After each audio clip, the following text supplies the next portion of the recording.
Dans cette séquence, nous allons voir la fonction d'expression. En JavaScript et en Node.js, une fonction d'expression est une fonction stockée dans une variable, contrairement aux fonctions déclarées.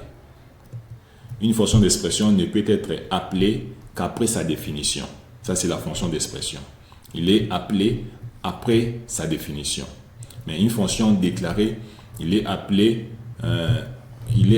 avant qu'on puisse la définir.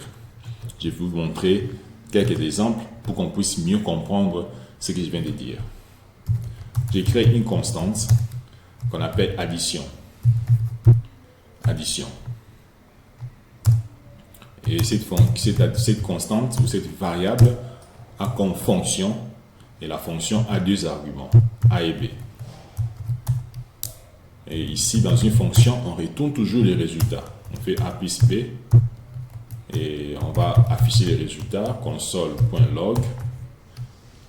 On va afficher quoi? L'addition, et l'addition a deux arguments ou deux paramètres, 5 et 3. Comme ça. Et ici, j'appelle ça, m'affiche 8. Ça, c'est l'exemple d'une fonction d'expression. Et il faudrait savoir que nous avons plusieurs types de fonctions d'expression et nous allons les décortiquer dans cette vidéo. Maintenant, je vais vous montrer la différence entre une fonction d'expression et une fonction déclarée. Ça déjà, j'efface d'abord, je vais commencer avec la fonction déclarée et puis je vais vous montrer la fonction déclarée puis la fonction d'expression. Exemple, j'ai fait console.log. Salut. Et puis ici, on affiche le message. Donc ici, c'est-à-dire quoi? C'est-à-dire on va afficher les résultats de la fonction salut. Mais nous avons appelé d'abord, nous avons voulu afficher d'abord les messages avant et puis définir la fonction en bas. Ici, j'ai fait salut. J'ouvre les parenthèses, je mets comme paramètre les noms. Comme ça, et puis je retourne. Et ici, je vais mettre bonjour. Bonjour, point. Et je viens ici. Ça m'affiche bonjour. Donc ça, c'est l'exemple de la fonction déclarée. Fonction déclarée. Ça, c'est une fonction déclarée. La fonction déclarée, elle est appelée avant d'être définie grâce à hosting. Et la fonction d'expression, nous venons de le faire. Ça, c'est la fonction d'expression. Il faudrait d'abord définir et puis vous l'appeler. Ça, c'est la fonction d'expression.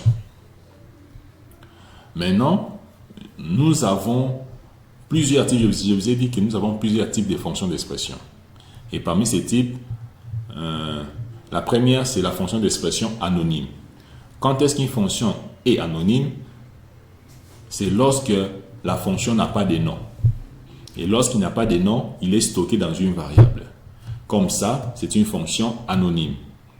Cette fonction n'a pas de nom et puis il est stocké dans une variable addition. Très bien. Je pense que vous avez compris.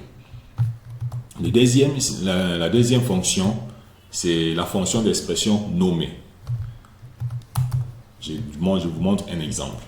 J'ai créé une constante division. Et cette variable aura comme fonction diviseur. Diviser. Et diviser a comme paramètre A et B. Et dans la fonction, il faut toujours retourner les résultats. On va faire la division de A divisé par B. Et ici, j'appelle console.log. De quoi? De la division.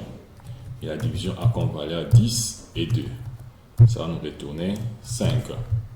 Je viens ici. Voilà. Ici, je peux commenter. Ça, c'est ce que je viens de faire. Je vais cleaner. Je vais effacer. Voilà. Ici, ça nous a affiché 5. Donc, ça, c'est l'exemple d'une fonction d'expression nommée. Quand est-ce qu'une fonction est nommée? C'est lorsque la fonction a un nom. Lorsque la fonction a un nom comme ça, comme diviseur, c'est une fonction nommée. Mais lorsqu'une fonction n'a pas de nom, c'est une fonction anonyme. Voilà. Maintenant, les derniers, parce que les derniers types, c'est la fonction fléchée. La fonction fléchée, c'est comme ça, c'est très simple aussi. J'ai fait constante, soustraction, égale A,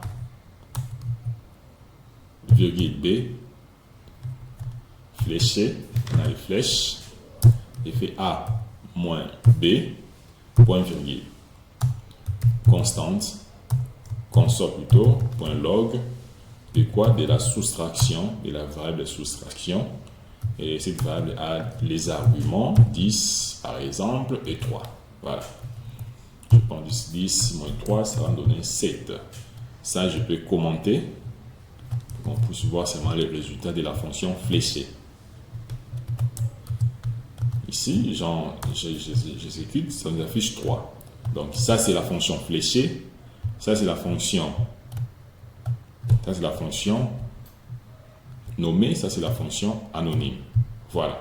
Je pense que vous avez compris les différents types d'expression de la fonction d'expression, comment l'utiliser, quand l'utiliser. Maintenant, la dernière question est de savoir quand est-ce qu'on peut utiliser une fonction d'expression. Premièrement, c'est quand on veut assigner une fonction à une variable. Deuxièmement, quand on veut passer une fonction en paramètre avec callback. Et puis, quand on veut éviter les hostings. Je pense que cette vidéo vous a plu. Merci.